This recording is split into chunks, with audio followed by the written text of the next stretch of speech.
Continue करणारे आपण आता कंटिन्युएशन पुढे 11वीत सुद्धा आहे. सो हा धडा काही इच्छा सोडणार नाहीये. कार्बन केमिस्ट्रीतली एक खूप महत्वाची ब्रांच आहे, त्याला आपण ऑर्गॅनिक केमिस्ट्री म्हणतो. तर ह्या धड्यामध्ये आपल्याला ऑर्गॅनिक केमिस्ट्रीची सुरुवात होणार आहे. सो काहीही यातलं नाही कळलं तर मला लगेच विचारायचं, कुठल्याच बाबतीत कन्फ्युजन ठेवायचं नाही. आता जरा मला एका प्रश्नाचं उत्तर द्या. तुमच्या आजूबाजूला खूप साऱ्या वस्तू ज्या आहेत त्या कशा कशाच्या बनलेल्या आहेत सांगा. तुमचे अनायसे तुमचा माईक जसा ऑन आहे तसं मला या प्रश्नाचं उत्तर की तुमच्या आजूबाजूला ज्या बऱ्याच गोष्टी आहेत त्या कशा कशाच्या पासून बनलेल्या आहेत, कशा कशापासून बनलेल्या गोष्टी आहेत.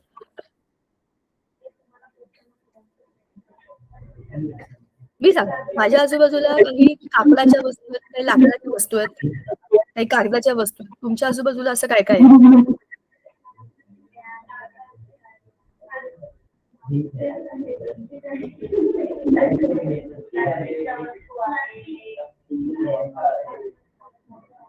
बरं बरं बरंच काही सांगताय खरं तुम्ही मला, थोडा आवाज येतो. तर असं आहे की ऑर्गॅनिक केमिस्ट्री म्हणजे काय.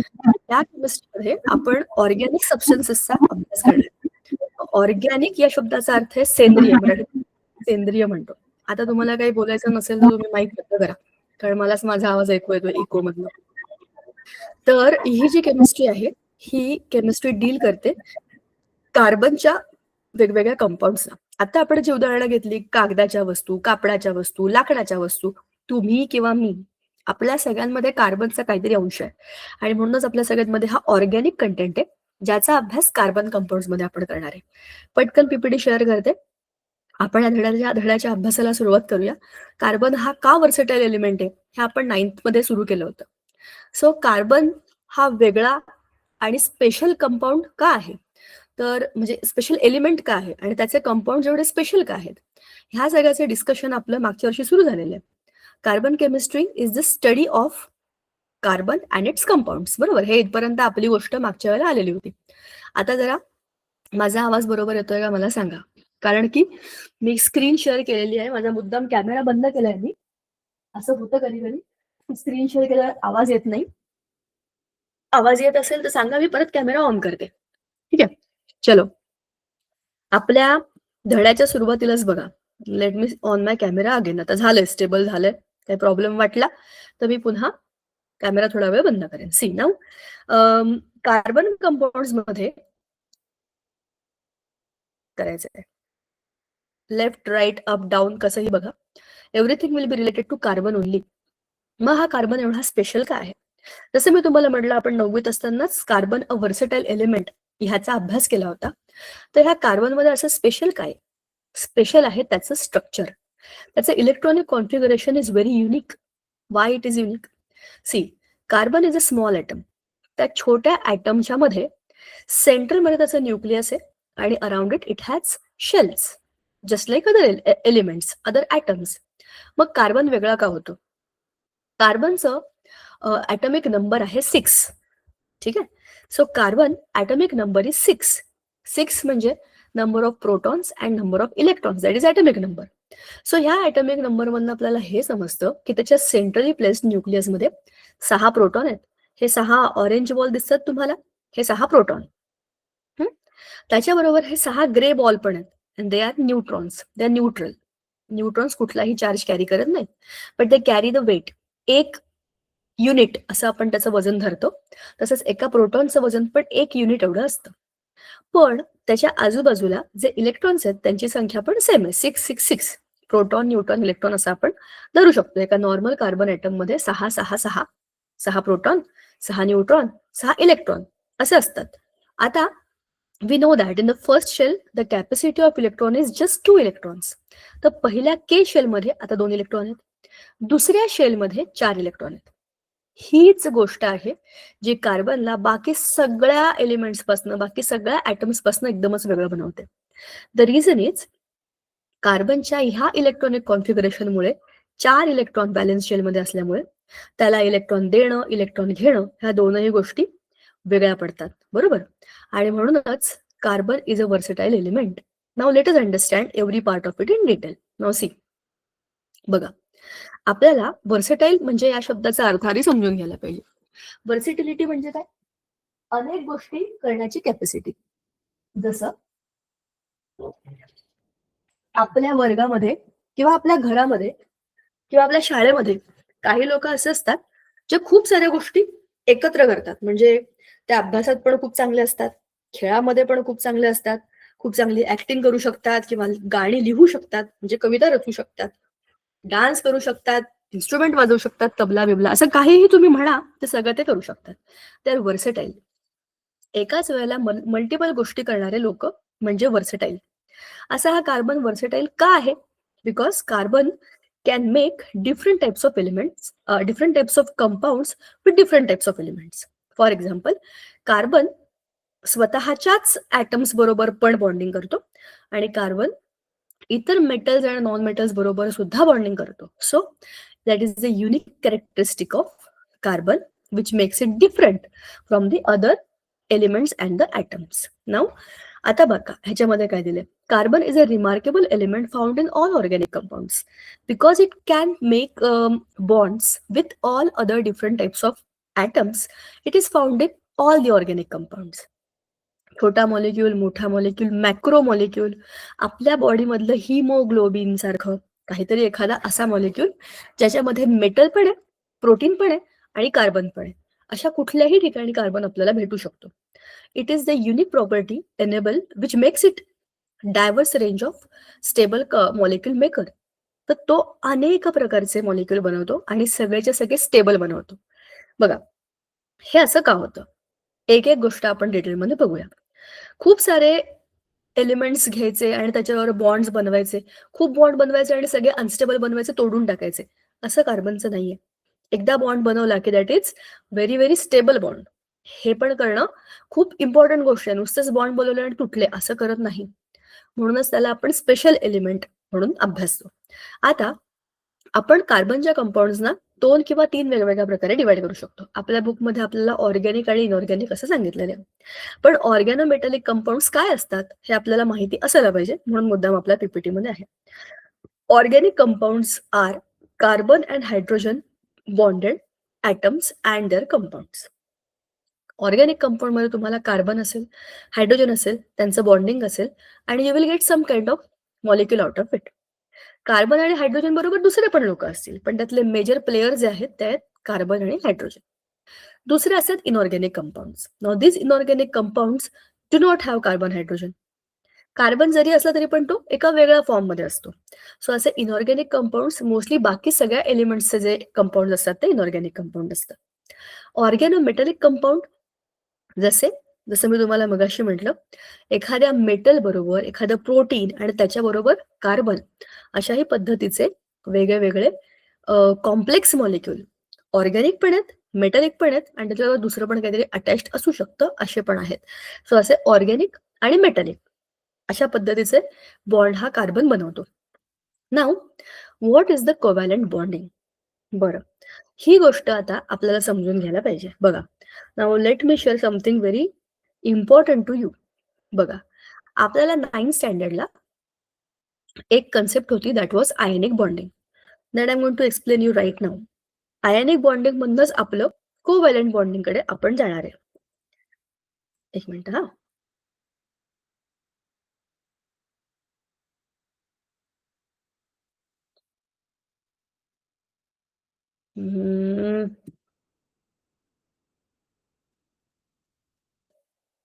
दिलं किंवा घेतलं जात नाही. तुम्हाला आता माझ्या स्क्रीनवरती एक व्हाईट बोर्ड दिसत असेल.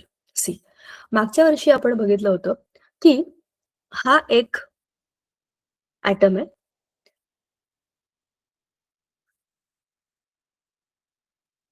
असं करूया, त्याचं न्यूक्लियस,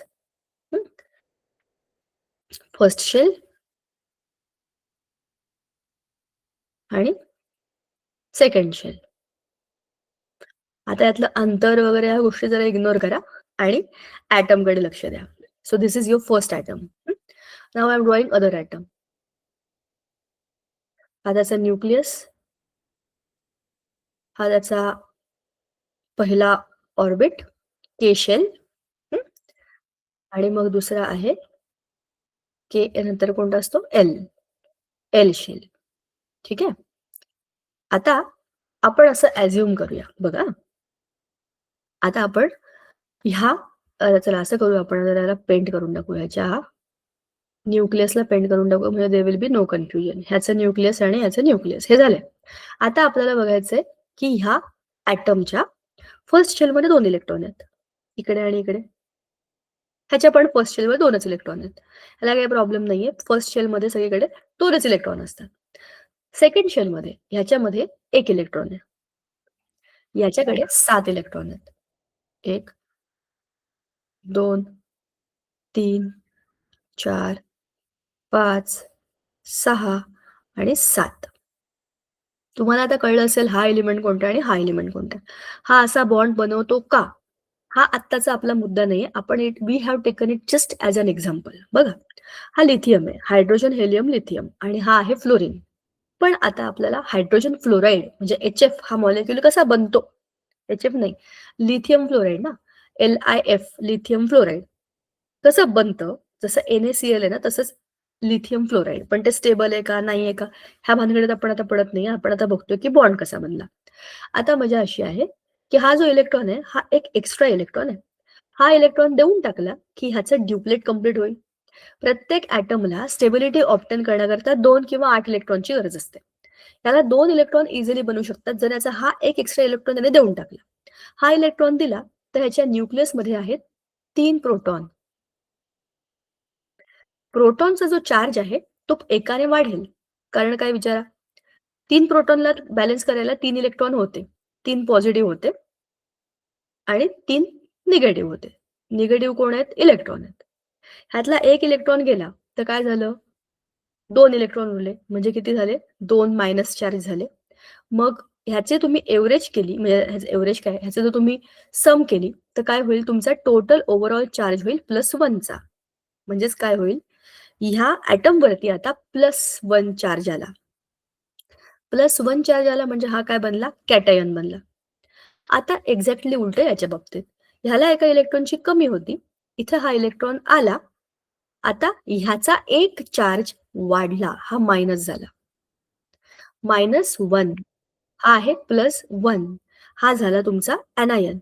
आता ॲनायन आणि cation as name suggest they are positive and negatively charged ions. So they will be having exactly opposite charges of attraction. So C plus A minus म्हणजे कॅटायन ॲनायन ह्यांचं बॉन्डिंग बनून जो आपल्याला मॉलिक्यूल मिळतो तो असतो आयनिक मॉलिक्यूल Ca म्हणजे cation ॲनायनचा जो काही आपल्याला इथे मिळाला तो असेल आपला मॉलिक्यूल. ह्या दोघांना एकत्र आणल्यावरती जो मॉलिक्यूल मिळेल तो असेल आपला आयनिक बॉन्ड. याला म्हणतात आयनिक बॉन्ड. हे आपण ऑलरेडी मागच्या वेळेला खूप डिटेलमध्ये डिस्कस केलेलं आहे आणि याचं बेस्ट एक्झाम्पल आपल्या डेली लाईफमध्ये जे आपण वापरतो ते आहे NaCl. जसं लिथियम आहे ना, त्याच्या खाली सोडियमच आहे. त्याच्या रांगेत खालच्या बाजूला सोडियम आहे. So Na also makes Na+ आणि फ्लोरीनच्या खाली आहे क्लोरीन.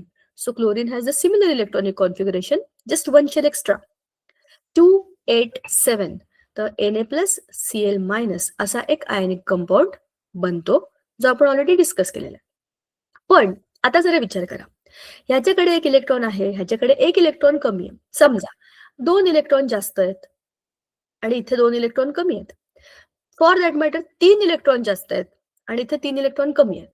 अशा कंडिशनमध्ये सुद्धा 3 इलेक्ट्रॉन पर्यंत देता येतं. 3 इलेक्ट्रॉन पर्यंत घेता येतं. 1, 2, 3 इलेक्ट्रॉन देणं किंवा घेणं ठीक आहे, मॅनेजेबल आहे. 4 इलेक्ट्रॉन ही आता एक अशी कंडिशन आहे ज्याचा तुम्ही शांतपणाने विचार करा. बघा, आता आपण काढूया एक हा मॉलिक्यूल, नवा मॉलिक्यूल काढूया. बघा, हा आहे आपला न्यूक्लियस त्याचा. ही त्याची फर्स्ट शेल आणि ही त्याची सेकंड शेल. आता आपण डिस्कस करतोय या ॲटमच्या इलेक्ट्रॉन्स बद्दल आणि आपण त्याचा आधी पेंट करून टाकूया न्यूक्लियस. न्यूक्लियसमध्ये आहेत प्रोटॉन आणि न्यूट्रॉन. आता आपण ह्या ॲटमचे जे काही इलेक्ट्रॉन्स आहेत ते देऊया. मग तुम्ही मला सांगा की हा कुठला ॲटम आहे. ह्याच्यामध्ये 1 आणि 2 के शेल मध्ये 2 इलेक्ट्रॉन आले. सेकंड शेल मध्ये आले 1, 2, 3 आणि 4. आता मला सांगा हा कुठला ॲटम आहे? Electronic configuration is 2 and 6. This is carbon. Sorry, 2 and 4. Not 6, 2 and 4. It is carbon 6. ज्याच्याबद्दल आपण अख्खाच्या अख्खा धडा बोलणार आहे तो हा कार्बन आहे आणि हे त्याचं स्ट्रक्चर आहे. आता जरा विचार करा ह्याच्या आउटर मोस्ट शेलमध्ये म्हणजे याच्या बॅलन्स शेलमध्ये आहेत 4 इलेक्ट्रॉन्स. 4 इलेक्ट्रॉन्स देणं असं जर याने केलं तर काय होईल? 4 इलेक्ट्रॉन देऊन टाकले. आता ह्याच्या न्यूक्लियसमध्ये आहेत 6 पॉझिटिव्ह आणि 6 न्यूट्रल. बाहेर आहेत 6 निगेटिव्ह. ह्याने जर याचे 4 इलेक्ट्रॉन देऊन टाकले जसं की हे 2 इलेक्ट्रॉन आहेत मध्ये तर बाबा चला ड्युप्लेट तरी पूर्ण होईल 4 इलेक्ट्रॉन देऊन टाकू असं जर केलं तर काय होईल? 6चा चार्ज पॉझिटिव्ह तर असाच राहील आणि काय होईल? 4 इलेक्ट्रॉन गेले म्हणजे 2च इलेक्ट्रॉन उरले म्हणजे टोटल +4 त्याच्यावरचा चार्ज. हा अतिशय अनस्टेबल चार्ज आहे.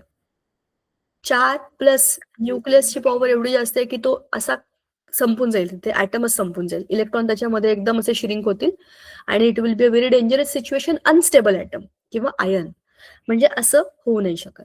मग जसं ह्या इकडच्या फ्लोरीन आणि क्लोरीनने इलेक्ट्रॉन घेतले तसे समजा ह्याने कोणाकडून तरी इलेक्ट्रॉन घेतले. चला रे बाबा माझ्याकडे 4 आहेत मला 4 पाहिजेत.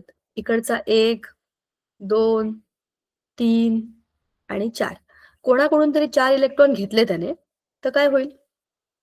ह्याच्या या एवढ्याशा रिंगमध्ये ऑलरेडी 4 लोक बसलेले आहेत. आणखीन 4 लोक आले तर काय होईल? आता चार्जचा विचार करा. 6 प्रोटॉन आतमध्ये ऑलरेडी आहेत, 6 पॉझिटिव्ह आहेत. पण 4 इलेक्ट्रॉन वाढले म्हणजे किती झाले? 10 निगेटिव्ह झाले.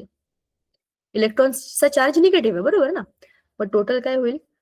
4 निगेटिव्ह असा चार्ज त्या आयनवरती येईल जे की पुन्हा अनस्टेबल आहे. एवढ्या अनस्टेबल सिच्युएशन मध्ये तो आयन राहणारच नाही. तो काहीतरी गडबड करून टाकेल आणि कुठल्या तरी गोष्टीमध्ये तो अडकून जाईल जे त्याला स्टॅबिलिटी देणार नाही पण उलट प्रॉब्लेम क्रिएट करेल. प्रत्येक ॲटमला स्टॅबिलिटी मिळवण्याकरताच ह्या सगळ्या गोष्टी करायच्या असतात. पण जर स्टेबिलिटी मिळणारच नसेल उलट आहे ते स्ट्रक्चर उद्ध्वस्त होणार असेल तर तो ॲटम असं का करेल? मग कार्बनच्या आयुष्यामध्ये असा प्रश्न आहे की जसे बाकीचे लोक इलेक्ट्रॉन देतात आणि घेतात आणि त्यांचं काम भागवतात मी तर असं नाही करू शकत. मला देता येणार नाही मला घेता येणार नाही. माझी परिस्थिती अशी आहे की माझ्याकडे 4 इलेक्ट्रॉन आहेत. मला पण बाकी सगळ्यांसारखं सुखी व्हायचंय. मला पण माझ्या आयुष्यातला ऑक्टेट मिळवायचा आहे. जसं आपल्या आयुष्यातलं सगळ्यांचं ध्येय असतं मला चांगला अभ्यास करायचा आहे, चांगल्या कॉलेजला जायचंय, चांगला जॉब करायचा आहे, माझ्या आईबाबांची मला काळजी घ्यायची आहे, मला स्वतःहून सगळ्या गोष्टी घरातल्या छान नीट करायच्यात. प्रत्येकाला वाटतं की नाही कशा करता तुम्ही शाळेत येता? पाठवलंय म्हणून आलो. जरी असं असलं लहानपणी तरी तुम्हाला आता समजायला लागलंय की आपण का बरं 10वीचा अभ्यास, बोर्डाची परीक्षा हे टेन्शन असतं की नाही? कशामधनं ह्या सगळ्यामधनं आपण जातो? कशासाठी जातो? काहीतरी मिळवायचं असतं. सगळ्यांना आयुष्यामध्ये स्थैर्यच मिळवायचं असतं. कोणीही बघा तुम्ही. कुठल्याही प्राण्याला आयुष्यामध्ये स्थैर्य मिळालं की तो त्याच्या आयुष्यामध्ये सुखी होतो. बरोबर की नाही? प्रत्येक ॲटमला पण त्याच्या आयुष्यामध्ये स्थैर्य पाहिजे असतं आणि ते कधी मिळतं? जेव्हा त्यांच्या आयुष्याचं अष्टक पूर्ण होतं. त्यांच्या आउटर मोस्ट शेलमध्ये 8 इलेक्ट्रॉन आले की त्यांचं अष्टक पूर्ण होतं अँड दे आर हॅपी. आता माझ्या आयुष्याचं सगळं ध्येय पूर्ण झालं असं ते म्हणतात. And then they become very very stable. बरोबर? 8 इलेक्ट्रॉन झाले की ते सुखी. आता मजा अशी होते ह्या सगळ्या गडबडीमध्ये कार्बनच्या 8 तर बनवायचे. 4 देऊ पण शकत नाही, 4 घेऊ पण शकत नाही. मग आपला इंटेलिजंट कार्बन स्वतःचं डोकं वापरतो. या सगळ्या भानगडीमधनं तो स्वतःला वाचवतो आणि मग तो काय करतो माहिती आहे का तुम्हाला? तो स्वतःला एका फॅन्टास्टिक सिच्युएशनमध्ये टाकतो. ज्याला आपण काय म्हणतो? Covalent bonding. समजून घेऊया. हा आहे आपला कार्बन, त्याचं न्यूक्लियस, फर्स्ट शेल आणि सेकंड शेल. कार्बन केमिस्ट्री आपण सगळी शॉर्टकटमध्ये बघतोय. Don't worry. पीपीटी जेव्हा बघाल ना, तेव्हा तुम्हाला सगळ्या गोष्टी बरोबर दिसतील. आपण जे बोलतोय ना, ह्या सगळ्याचे रेफरन्सेस आहेत तिकडे. आता आपल्या ह्या कार्बनचं पहिला शेल अरे हे काय झालं? ये नहीं चाहिए था. हां. इकडे 2 इलेक्ट्रॉन आणि बाहेर आपले 4 इलेक्ट्रॉन. 1, 2, 3 आणि 4. चला न्यूक्लियसला आपण पेंट करून टाकू. असं उघडं-बोडकं न्यूक्लियस काही चांगलं वाटत नाही. ठीक आहे. हा झाला आपला कार्बन. आता आपला बुद्धिमान कार्बन विचार करतो की बाकी सगळ्यांसारखी माझी तर काही परिस्थिती नाही. लेकिन जो हार मानेगा वो कैसे जिएगा? अपना खुद का सोल्युशन निकालना चाहिए. मग तो आजूबाजूला बघतो की कोण असं आहे ज्याला त्याचं पण स्टेबिलिटीसाठी धडपड चालली आहे, काहीतरी मिळवायचंय. त्याचा बेस्ट फ्रेंड आहे आयुष्यातला हायड्रोजन. तुम्हाला ते जय-वीरू माहिती आहेत ना? Best friends. तसे हे जय-वीरू आहेत. कार्बनची मदत करण्याकरता कोणी येवो न येवो, हायड्रोजन त्याच्या मदतीला केव्हाही येणारच. कारण काय? हायड्रोजनला एकच इलेक्ट्रॉन पाहिजे ड्युप्लेट कंप्लीट करायला. बरोबर? मग कार्बन हा असाही खूप रिएक्टिव्ह असतो, जो दिसेल त्याच्यावर मी रिएक्ट करतो आणि माझं माझं काम भागवून घेतो. मला एकच इलेक्ट्रॉन पाहिजे आयुष्यामध्ये स्टेबल व्हायला.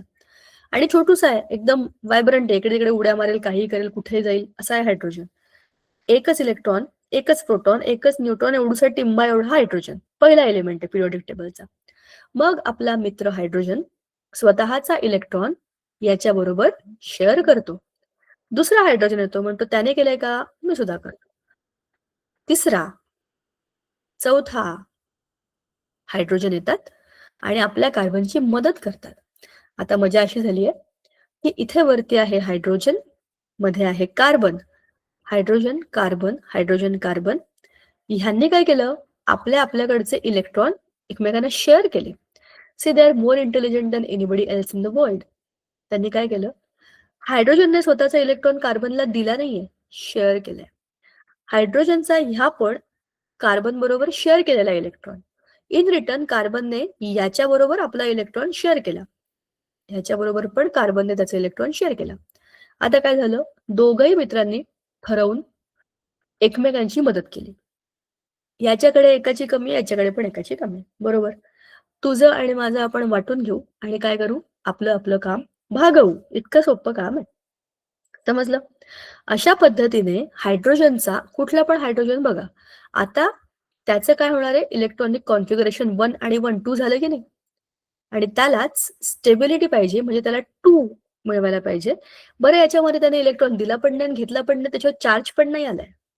ते डोक्यावर ओझं नाहीये. पैसे देऊन टाकले की आपणच बोंबलत बसतो, "अरे माझे पैसे परत कधी मिळतील?" आणि पैसे द्यायचे असतील तरी आपल्या डोक्यावर ओझं असतं, "अरे बापरे! मला कोणाचं तरी व्याज फेडायचंय, पैसे परत करायचे." दोनही गोष्टी उपयोगाच्या नाहीये. मग तुला आत्ता गरज आहे का? मी तुला देतो. मला उद्या गरज आहे, तू मला लगेच परत कर. अशा पद्धतीचं पण म्युच्युअल काम असतं की नाही? ह्याच्यामध्ये तेच आहे. या हायड्रोजनने कार्बनची मदत केली. इन रिटर्न कार्बनने त्याची मदत केली. कोणी कोणावर उपकार केलेले नाहीयेत. तुझी गरज, माझी गरज आणि आपल्या दोघांचं काम फते असं झालंय. आता ह्याच्यामध्ये कार्बनची कशी मदत झालीये बघा. कार्बनकडे आता किती इलेक्ट्रॉन आहेत? 1, 2, 3, 4, 5, 6, 7, 8. ह्या बुद्धिमान कार्बनने न इलेक्ट्रॉन दिले, न इलेक्ट्रॉन घेतले, पण स्वतःचं अष्टक पूर्ण करून घेतलं. हायड्रोजनने 2 इलेक्ट्रॉन प्रत्येक हायड्रोजनने 1, 2, 3 चा आपण नाव नंबर टाकूया. हायड्रोजन 1, हायड्रोजन 2, हायड्रोजन 3 आणि हायड्रोजन 4. या 4ही हायड्रोजननी काय केलं? स्वतःचं काम परफेक्ट केलं. प्रत्येक जण स्टेबल झाला आणि त्यांचं एक प्रकारचं एक असं हॅपी लाईफ. आता चलो मैं भी खुश, तू भी खुश, तेरा भी काम हो गया, मेरा भी काम हो गया. चल भाई तेरा ड्युप्लेट, मेरा ऑक्टेट. आता मला तुम्ही सांगा, हे जे काही स्ट्रक्चर आहे, ह्याला जर आपण असं लिहिलं, कार्बन, बॉन्ड, बॉन्ड, बॉन्ड आणि इकडचा एक बॉन्ड. हे सगळे सारखेच आहे. मी जरी छोटे-मोठे काढले असेल तरी पण ते सारख्या लांबी रुंदीचे असतात. आता एक लाईन म्हणजे एक बॉन्ड, कार्बन आणि हायड्रोजनचा 4 बॉन्ड असलेला हा स्ट्रक्चर मी इथे काढलेला आहे. ठीक आहे. याला म्हणतात मिथेन. मिथेन हा सगळ्यात छोटा हायड्रोकार्बन आहे. सगळ्यात छोटा ऑर्गॅनिक कंपाउंड आहे. ह्याच्यामध्ये मध्यभागी कार्बन, आजूबाजूला 4 हायड्रोजन. बरोबर की नाही? हा पहिला मेंबर आहे हायड्रोकार्बन सीरीजमधला. आणि म्हणून मी तुम्हाला म्हटलं ना, carbon is there to help hydrogen and hydrogen is there to help carbon. आणि म्हणून ते जय-विरूची जोडी आहे. समजलं? आता ह्या दोघांमधनं आपल्याला माझा हे ऑन आहे का रे कॅमेरा? तुम्हाला दिसतंय का? 1 मिनिट हां. अं, हं. ओके. तर आपण जे कोव्हॅलंट बॉन्ड राईट आपण जे कोव्हॅलंट बॉन्ड बघत होतो त्याच्यामध्ये आपल्याला ही गोष्ट तर कळली की अशा पद्धतीने आपण हे बॉन्ड बघू शकतो. म्हणजेच काय होतं, शेअरिंग होतं. ह्यालाच म्हणतात कोव्हॅलंट बॉन्डिंग. ही कोव्हॅलंट बॉन्डिंग जसं कार्बन आणि हायड्रोजनच्या सिंगल सिंगल बॉन्डमध्ये एक लाईन म्हणजे 2 इलेक्ट्रॉन, कार्बन डॉट आणि cross, electron dot structure, electron dot structure असं म्हणतात त्याला. हे एक्स आणि डॉट म्हणजे काय आहे, बॉन्ड आहेत. हा डॉट कार्बनचा इलेक्ट्रॉन आणि हा एक्स जो आहे हायड्रोजनचा इलेक्ट्रॉन. असं तुम्ही चारही बाजूला काढलात डॉट, अरे थांबा, डॉट, अरे अरे अरे अरे गडबड हो गई.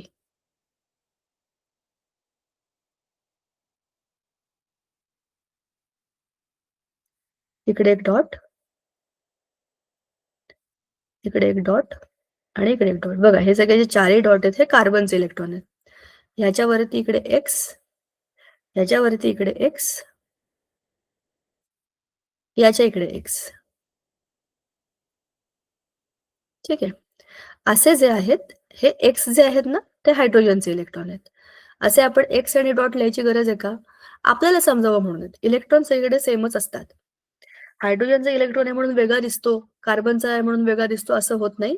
They are all same electrons. Electron सगळ्यांची रचना सेमच असते, त्याच्यात काही फरक नाहीये. पण आपल्याला कळावं की कोणाचं काय आहे म्हणून आपण याला इलेक्ट्रॉन लेविस डॉट स्ट्रक्चर असं नाव आहे त्याचं. आपल्या पुस्तकात ते येणारच आहे, इलेक्ट्रॉन डॉट स्ट्रक्चर. त्याचे आपण असं काढून ही रचना दाखवू शकतो. It is same. एक लाईन म्हणजे 2 इलेक्ट्रॉन्स. समजलं? इथपर्यंतची आपली जी गोष्ट आहे ती आहे कोव्हॅलंट बॉन्डची गोष्ट. आता जरा आपण आपल्या पुस्तकात बघूया की आपण कुठले कुठले मुद्दे बोलले. बघा, see this is very interesting. Carbon compounds मध्ये आपण बघितलं what are types of compounds. Ionic आणि दुसरे कोव्हॅलंट. हे बॉन्ड्स इन कार्बन कंपाऊंड जेव्हा आपण बघू तेव्हा परत प्राकर्षाने येईल. आता जरा यातल्या काही काही गोष्टी आपल्याला अंडरलाईन करून घ्यायला पाहिजे. This few things will be helpful in the exam also. ठीक आहे. नाउ सी, आपल्याला माहितीये की आपल्याला ऑर्गॅनिक आणि इनऑर्गॅनिक कंपाऊंड्स म्हणजे काय ह्याचे डिस्कशन आपण केलेलं आहे. Organic compounds having carbon hydrogen structures and inorganic compounds having not much of carbon and hydrogen. ठीक आहे. पण तरी पण त्याच्यामध्ये काहीतरी एक्सेप्शन आहे. आता except materials fabricated from metal and glass, soil, several other materials from the foodstuff to fuels are made up of organic compounds. The essential element in all the organic compounds is carbon. ज्याच्यामध्ये carbon majority आहे ते सगळे organic compounds आहेत. हे फार महत्वाचे आहे. About 2 years back, it was believed that organic compounds are obtained directly or indirectly from the organisms. आपल्याकडे ना खूप आधीपासून आपल्याला जीवाश्म म्हणजे पेट्रोलियम प्रोडक्ट्स, बरोबर, फॉसिल फ्युएल्स म्हणतो आपण त्यांना, हे जेव्हापासून आपण वापरत आणलेत आपल्याला हे माहितीये की कार्बन कंपाऊंड्स म्हणजे कोणते कंपाऊंड्स जे कोणत्या तरी लिव्हिंग ऑर्गॅनिझम्स पासून आपल्याला मिळतात. एक तर ते जिवंत असतील तरी किंवा ते मेलेले असतील, जमिनीखाली गाडले गेले असतील, त्यातनं पेट्रोल, डिझेल, नॅचरल गॅस वगैरे हे मिळाले असेल तरी. But these are all made up of living things. म्हणजेच काय, आपण त्यांना नाही बनवू शकत, naturally they are made. But synthesis of organic compound which is urea from an inorganic compound, म्हणजे युरिया जे आपण शेतामध्ये टाकतो की नाही खत म्हणून, त्या खताच्या निर्मिती करता जेव्हा लॅबमध्ये किंवा आपण कंपनीमध्ये युरिया बनवून बघूया, शेतातल्या खतासाठी म्हणून ते बनवून बघूया असा जेव्हा विचार चालला होता, तेव्हा एका इनऑर्गॅनिक कंपाऊंड पासून हा ऑर्गॅनिक कंपाऊंड बनला. आणि तेव्हा हे कळलं की कार्बन कंपाऊंड आपण लॅबमध्ये पण बनवू शकतो. गरजेचं नाहीये की ते कुठल्या तरी प्राण्यापासून, एखाद्या वनस्पतीपासून किंवा एखाद्या लिव्हिंग पार्ट पासून कोणाच्या बनतील. But you can also make them into the lab. मग carbon chemistry started. It started 2 years back.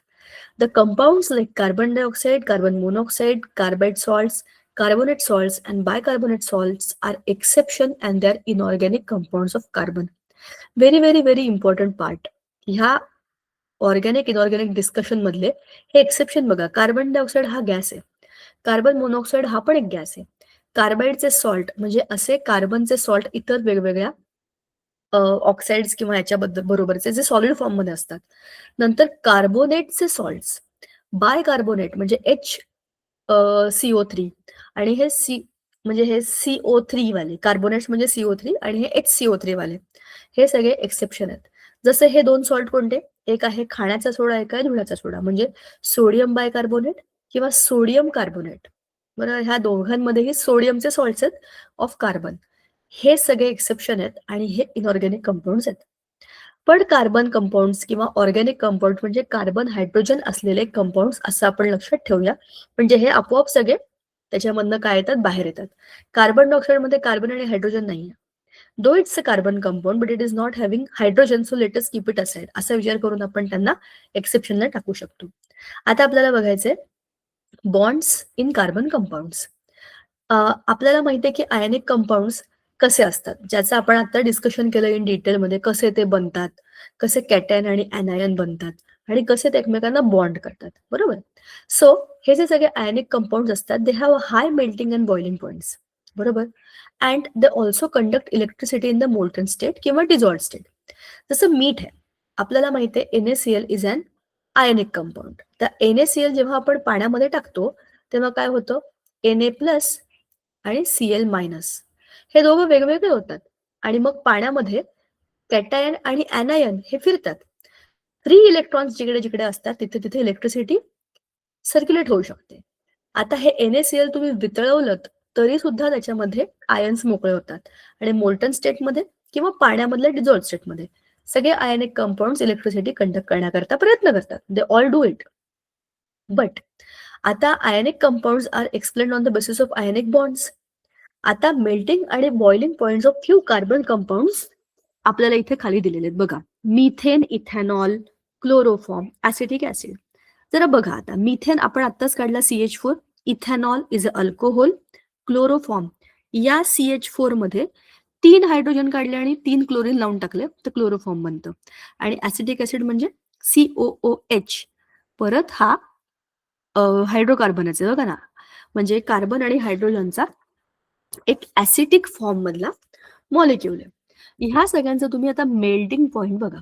This is so low. Methane -83 -183 degree सेल्सिअसला मेल्ट होतो. म्हणजे रेग्युलर टेम्परेचरला methane is a gas.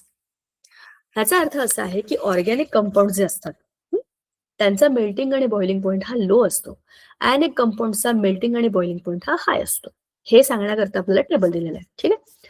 Now in the previous standards on testing the electrical conductivity of carbon compounds, glucose and urea, you have observed that they are not electrical conductors. म्हणजेच काय, अनेक गोष्टी होत्या त्या प्रयोगामध्ये. 9th स्टँडर्डच्या जो lesson आहे त्याच्यामध्ये carbon कंपाऊंडच्या लेसनमध्ये बऱ्याच वस्तू दिल्या होत्या आणि कोण कोण इलेक्ट्रिसिटी कंडक्ट करतं हे विचारलं होतं. मग त्याच्यामध्ये ग्लुकोज आणि युरिया ह्या दोन गोष्टी ज्या आहेत त्या इलेक्ट्रिसिटी कंडक्ट करत नाहीत, कारण की ते ऑर्गॅनिक कंपाऊंड्स. त्यांच्याकडे फ्री इलेक्ट्रॉन्सच नाही आहेत. ते सगळे बिचारे बॉन्डिंग करून बसलेले आहेत. ते पण कोव्हॅलंट बॉन्डिंग करून बसलेले आहेत. मग कुठले येतील रिकामी इलेक्ट्रॉन्स, सगळे एकमेकांना अडकलेले आहेत ते.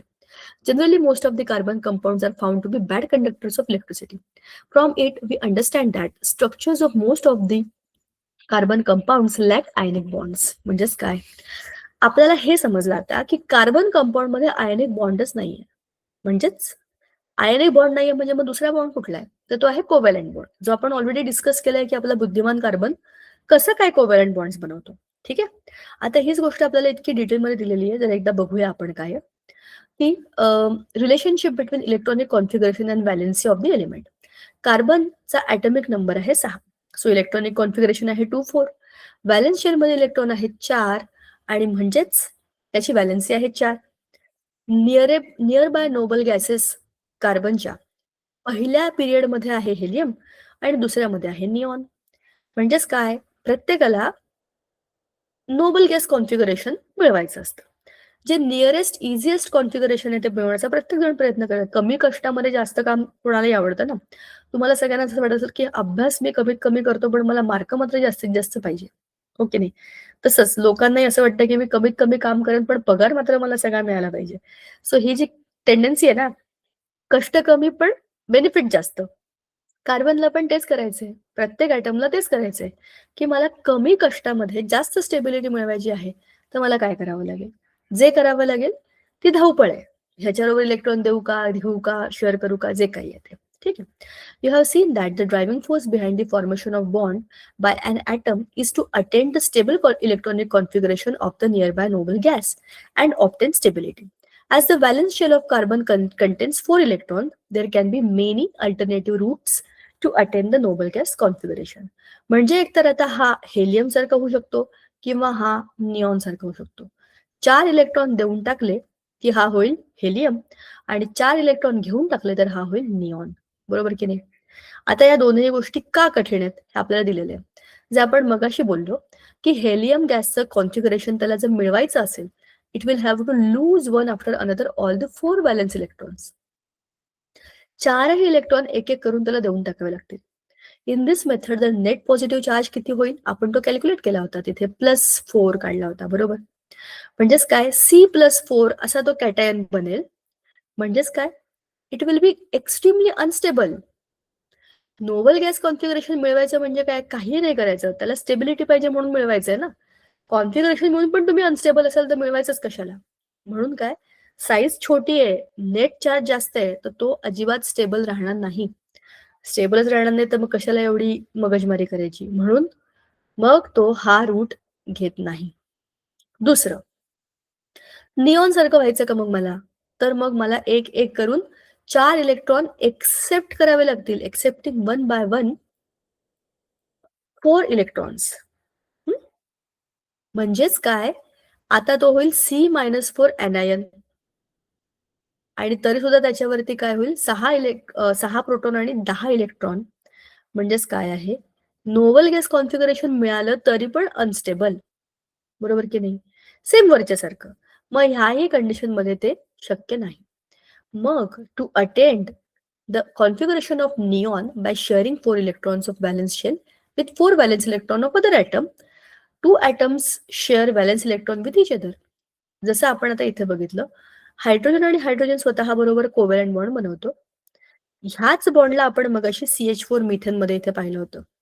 दिस is the same bond, covalent bond, sharing of electrons. आता हे 3 प्रकारचे असतात, सिंगल, डबल, ट्रिपल. ते जरा बघूया आपण आता. कोव्हॅलेंट बॉन्ड कसे असतात हे तर कळलं आपल्याला.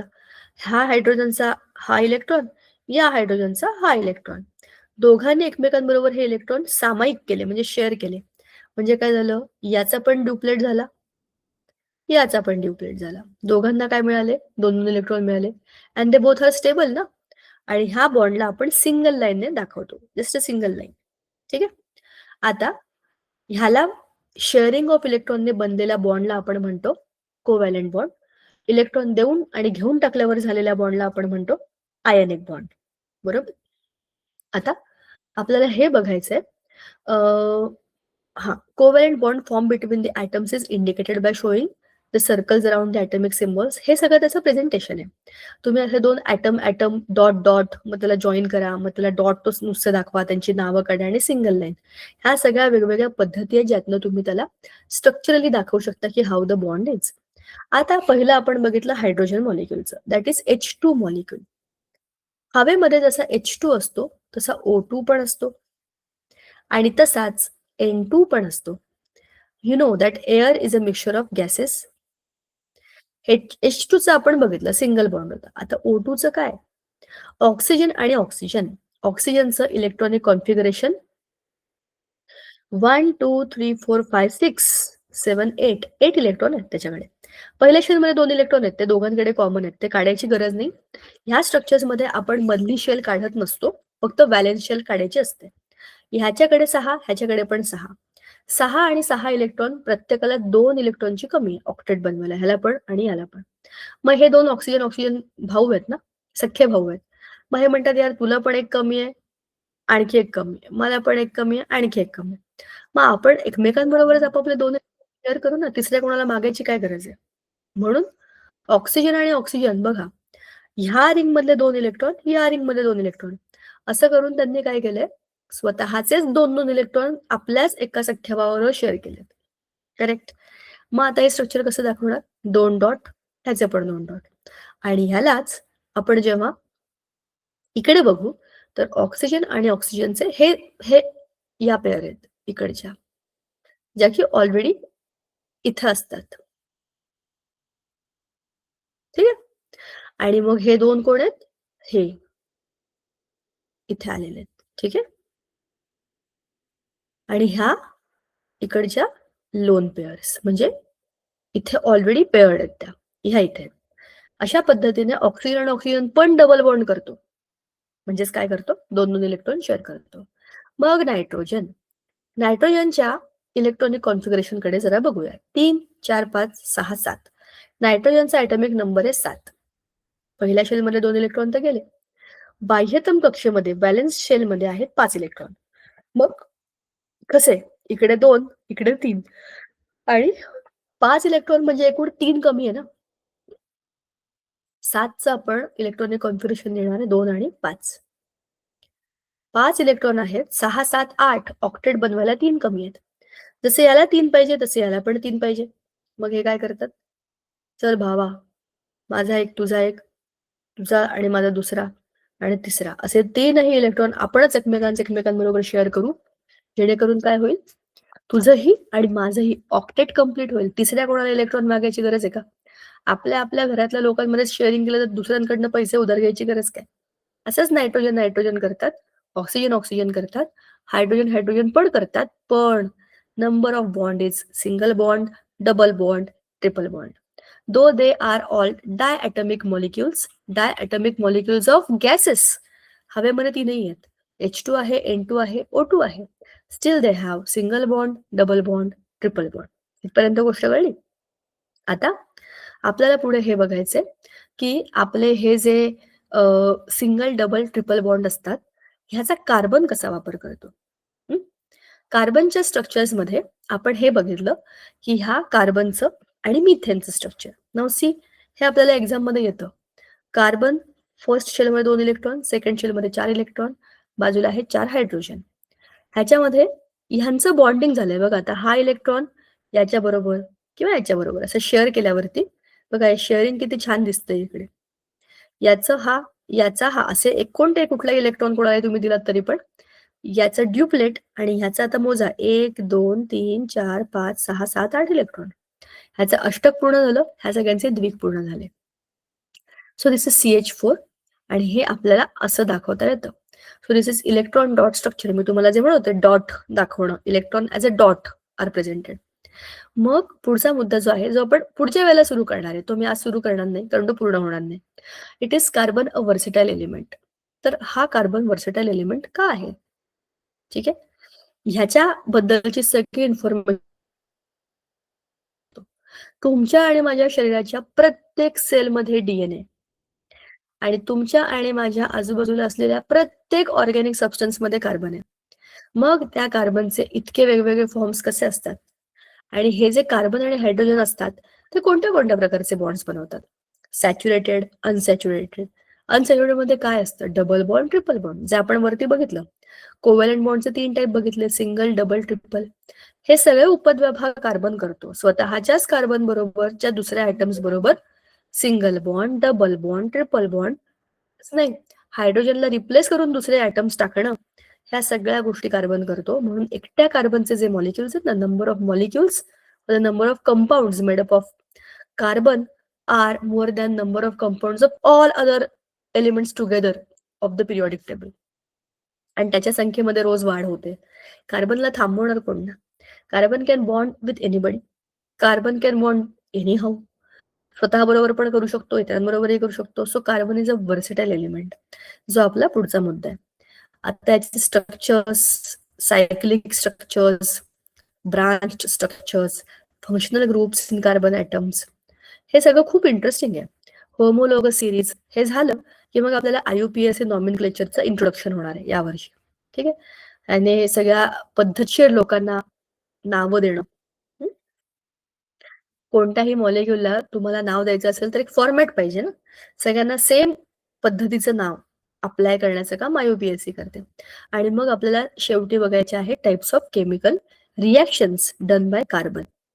ऑक्सिडेशन आहे, त्याच्यानंतर ऍडिशन आहे, ह्या सगळ्या वेगवेगळ्या प्रकारच्या सबस्टिट्यूशन रिॲक्शन्स, या सगळ्या भारी भारी गोष्टी कार्बन करतो.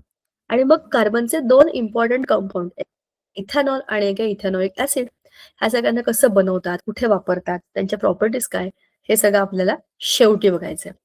Don't worry, it will take time. आणि हा धडा आपला हळू-हळू एक-एक पार्ट करत संपेल. आज आपण इकडे थांबूया. पुढच्या वेळेला आपण आपला जो हायड्रोकार्बनचा मुद्दा आहे तिथून सुरुवात करूया. ठीक आहे? चला थांबूया आपण आज इकडे. Thank so much. Thank Prema ma'am. Thank Sangeeta ma'am. Bye मुलांनो.